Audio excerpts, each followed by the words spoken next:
Hello class, my name is Jeff Hive and today I'm going to discuss what is the relevance of Western civilization. Because I've grown up in a Western culture, I want to be careful of overstating the value of it. However, I do believe that studying Western civilization is an important feature to understand and research.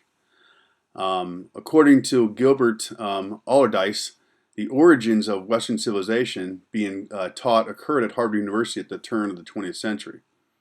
And in the American Historical Review, 1982 June article, Allardyce said his article was titled "The Rise and the Fall of Western Civilization Course."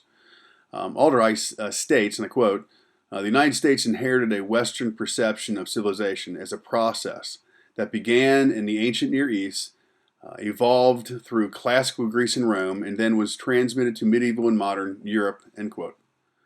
Western civilization has roots in ancient Greek and Roman societies, and linking the founding of early American government to the European Enlightenment, scientific revolution, the Reformation, and the Renaissance is not difficult. Western civilization was born out of these historical periods and events. This is why I see the relevance. Has Western civilization always been perfect? No, of course not. But there's room to see and understand its significance. In fact, Robert Royle, in his 1998 article, "Who Put the West in Western Civilization," said this about Western civilization, and I quote, "Evident to people around the world is our development of science and technology.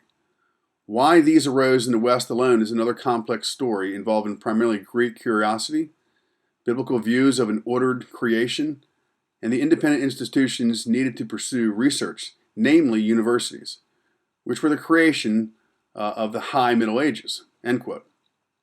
The search of liberty in religion, science, and authority was in a constant change or state of change throughout Europe over the centuries. Western civilization has not been without its share of problems. Robert Royle mentions that among the good traits of Western influence, such as being champions of justice, fairness, and liberty, and truth, that there were still disturbances. Issues like slavery, the American Civil War, the Great War, World War II, in which Western civilization produced leaders such as Hitler and Mussolini, shows that. Western society struggled to give women equality, but these serious issues of inequalities, wars, and tyrants were not limited to Western civilization alone, and weren't the only product. One of the important facets of Western civilization is an understanding of freedom. But is today's Western modern freedom the same as the freedoms discussed in ancient Greece? Alexander Rosenthal Pubal believes that both modern freedom and ancient freedom agree.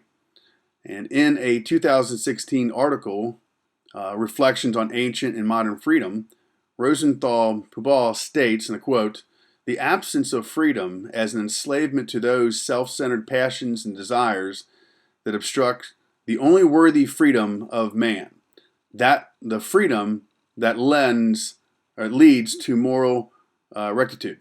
End quote. Was freedom and liberty the only factor in the growth of Western civilization? Well, in Lawrence Berkins, in an article, "What is Western Civilization?" he discusses four notions that expressly help Western dominance and attributes the growth from Greece and Roman society to Northwestern Europe. Here, Western civilization grew due to its history being linear, the geopolitical and the ecology differed. There were more also technological advancement. Now, there's much to learn from Western civilization and the impact and influence on societies and history.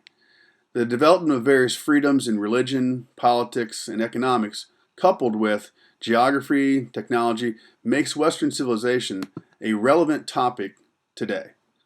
And I look forward to studying this even further and hope you enjoy the video. Have a great day. Bye.